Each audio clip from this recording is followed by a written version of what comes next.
The woman who saved baby Bigfoots and an entire village.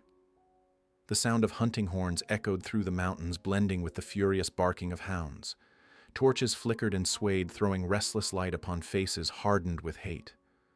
More than 20 hunters pressed deeper into the woods, bows, machetes, and iron nets gripped tightly in their hands. The leader raised his voice. "Tonight we end the Bigfoot legend once and for all." Behind them, Clara stood alone, trembling, clutching the carved branch of gratitude the tribe had once left her. Her heart ached as she whispered to herself, "How blind they are. They don't know the truth. They don't know it all began on the night I saved those two little ones." Before we go further, leave the name of your city in the comments. And when the story ends, remember to rate it from 0 to 10. After that night in the Forbidden Forest, Clara had lived quietly in her small cabin. On the mantel above the hearth, the smooth carved branch still rested there, a sacred keepsake.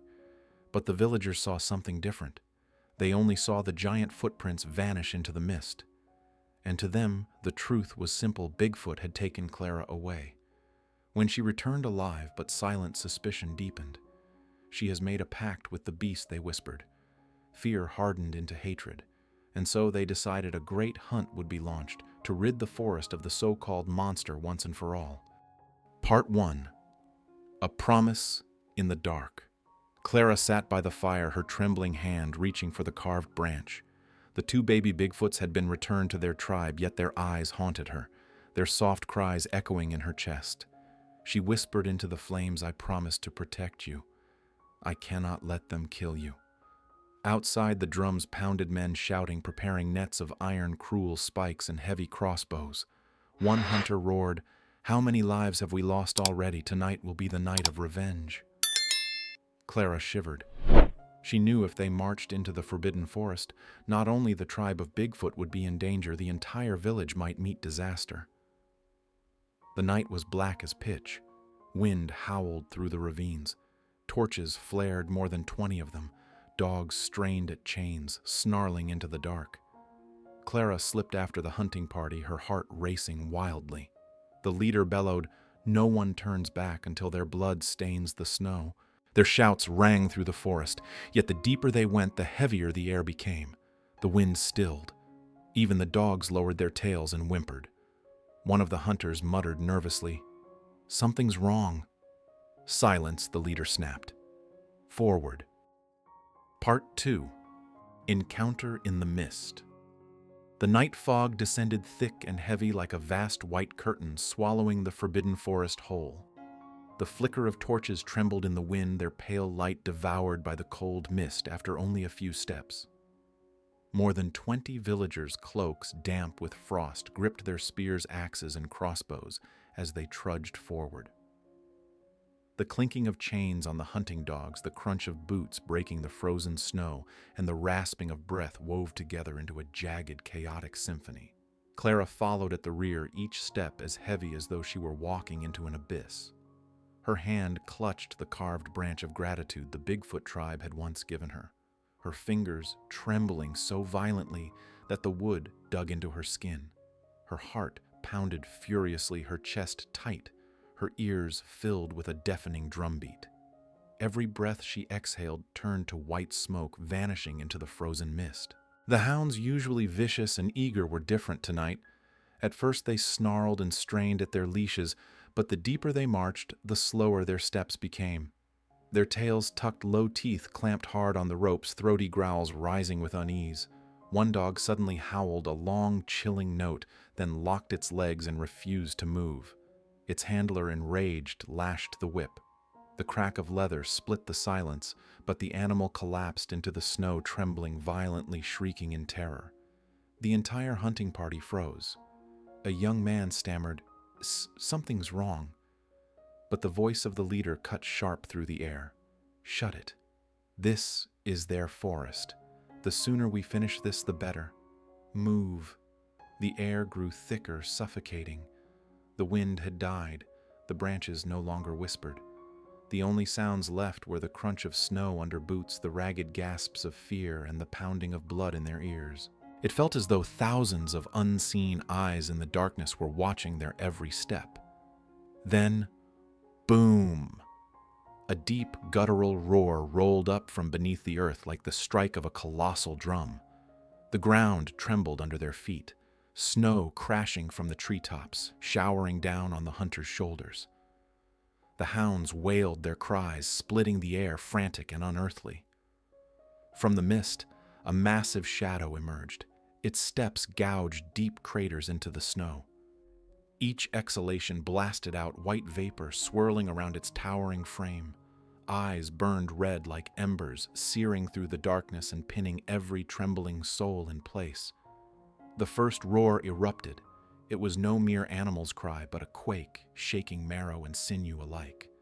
Weapons clattered in their hands, arrows slipping from trembling fingers. Dear God, the legends are true. Someone whispered, his voice barely audible. But it wasn't alone.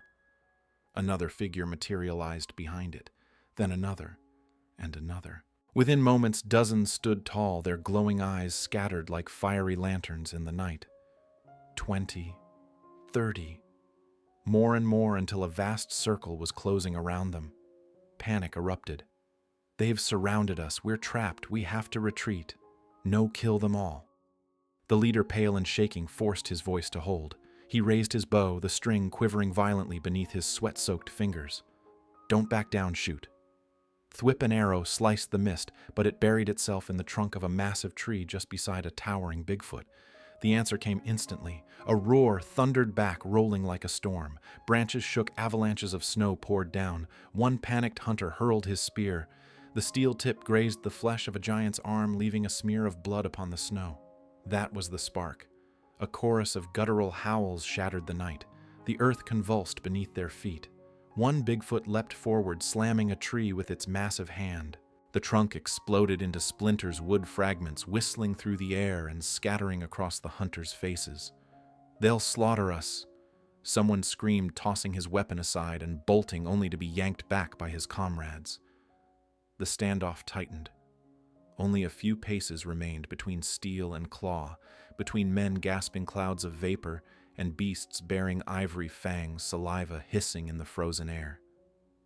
Clara stood paralyzed at the edge, her legs trembling, but her heart aflame.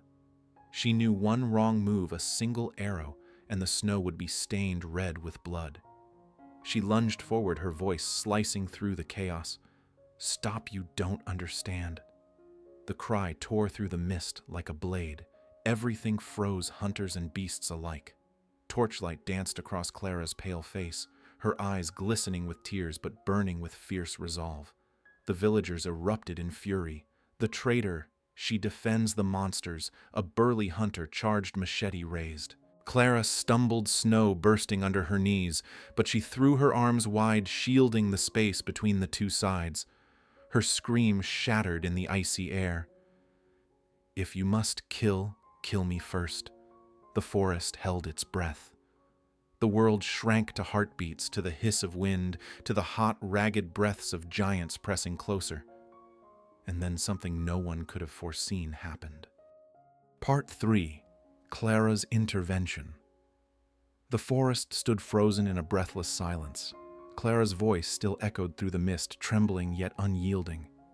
"If you must kill, kill me first." Snow swirled around her knees as she knelt, arms spread wide like a fragile shield against the storm of rage that loomed on both sides. Torchlight flickered, casting her shadow long across the snow, making her look impossibly small between giants and men. The villagers roared back in fury. "The witch betrays us. She sides with the beasts." One burly hunter, his face contorted with hatred, broke from the ranks. His machete gleamed as he lifted it high, a brutal arc of steel poised to end her life. Clara closed her eyes, bracing for the blow. Her voice cracked as she shouted into the storm, "I saved their children. If they were monsters, I would already be dead. Do you not see? They spared me once." The hunter's arm tensed, veins bulging. The blade descended and stopped trembling in midair. Not because he had mercy, but because every villager and every beast suddenly froze, eyes wide. From the shadows behind the towering giants, two small figures stepped forward. The mist parted gently around them, as though even the forest itself recognized their innocence. Two young Bigfoots, their fur still soft and downy, their eyes wide and dark as midnight pools. Their steps were clumsy, hesitant, but they carried a purity that silenced the chaos around them. They toddled closer gazes, locked not on the armed men, not on the giants, but on Clara. Their tiny voices broke the night high-pitched, trembling, innocent cries, like children calling for their mother. Ah, ah. The sound struck deeper than any roar. It pierced through rage, through fear, through centuries of hate. The hunter's machete fell from his hand, clattering against the snow. His mouth hung open. The villagers around him went pale, their anger faltering. Clara's heart shattered and bloomed all at once. Tears streamed down her cheeks as she opened her arms, whispering voice, shaking, "Come, come to me, my little ones." The two younglings stumbled forward, snow spraying under their small feet, and collapsed into Clara's embrace. They buried their faces in her chest, their tiny hands clutching her coat as if clinging to life itself. Their cries softened into whimpers, their warmth melting the frost on Clara's skin. She wept, her frail arms wrapping around them, trembling but unbreakable. In that moment, she was no longer the outcast widow, no longer the accused witch. She was a mother. But the miracle birthed a new terror. The forest shook with a collective roar, dozens of giants bellowing in unison. Their eyes flared crimson, their breath clouds bursting like steam engines. To them, it was a vision of theft, a human clutching their young as though stealing them from the tribe. The earth itself trembled beneath their fury. One massive figure, larger than the rest, surged forward. Its arm rose, muscles bulging like tree trunks, claws gleaming like scythes. The villagers screamed, "It's over, she's dead, run." But Clara did not flinch. She cradled the younglings tighter, bowed her head, and whispered through her tears, "I never meant to take them from you. They are yours. I only protected them. If blood must be spilled, let it be mine." The giant's hand hovered above her claws, poised to shred her into nothing. Hot breath engulfed her face, reeking of earth and wild musk. The younglings cried out in terror, stretching their small arms toward their parents. The innocence in their cries shattered the rage. The giant froze. Its eyes, still burning red, flickered with something else. Confusion. Pain. A memory, perhaps, of its own helplessness. The hand lowered, slow and trembling, until it hung inches above Clara's head. The giant stared, chest heaving, as the two children clung tighter to the human woman who had risked everything for them. Behind it, the rest of the tribe growled, but their voices dimmed, turning from fury into a chorus of low, mournful rumbles. Clara, sobbing, loosened her hold. With shaking arms, she set the two young ones gently on the snow. "Go. Your family is waiting." The little ones wavered, glancing back at her with eyes brimming with tears, before stumbling toward the circle of giants. Their parents rushed forward, scooping them up in arms the size of tree trunks. The young clung to their parents' fur, but even as they nestled into the safety of their kind, they stretched their tiny arms back toward Clara. The tribe did not roar this time. They rumbled low, a sound deep and resonant, vibrating through the earth, not a threat, but a message. A recognition. The towering chieftain stepped forward. His shadow fell over Clara, blotting out the torches behind him. Villagers held their breath. Clara bowed her head, awaiting death. But the chieftain did not strike. He lowered his massive head, slow and deliberate, until his forehead nearly touched the snow before her. A single bow, heavy with meaning, breaking generations of hatred.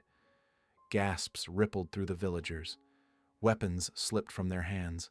Firelight sputtered low. The tribe joined in, one by one, their colossal forms dipping their heads in solemn unison.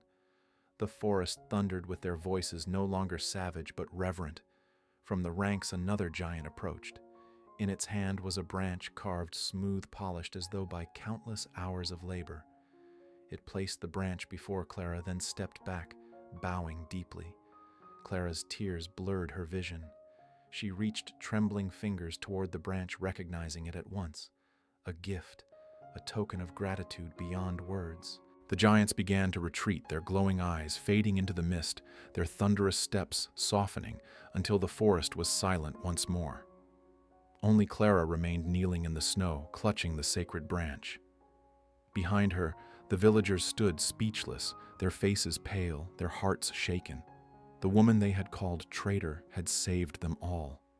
One old man whispered hoarsely, "If not for her, we would all be dead tonight." Others lowered their heads, shame pressing down heavier than any snow. No one dared call her betrayer again. Clara rose slowly, cradling the branch against her chest. Her tears shimmered in the torchlight, but her lips curved into the faintest, most exhausted smile. She had not only saved 2 innocent lives, she had saved the entire village from its own blind hatred. That night, no blood was spilled. Only a truth revealed that the monsters they feared were capable of love, gratitude, and mercy, and that one fragile woman's courage had been enough to prove it. Part 4. The Forbidden Land of Legend. No one spoke. After the chieftain's bow, the forest lay in a silence so heavy it pressed against the chest. Weapons clattered into the snow, torches dimmed and died. Clara knelt, tears streaming down her cheeks. Blood had not stained the ground. Instead, a secret long hidden had been revealed. A deep roar rolled like thunder from the mountains, and from the mist came more shapes, tall, massive, unending. Not dozens, but hundreds, eyes glowing like red embers in the dark. The villagers trembled. Some cried out, "We're surrounded, they'll kill us all." The leader staggered back, his eyes wide with terror. Legends whispered through his mind, "Enter the forbidden land and no one returns." But Clara stood, shaking her eyes shining in the fading light. She knew this moment was the line between myth and truth. The 2 little ones still called softly to her. Their voices carried across the trees. An old man whispered, They call her mother."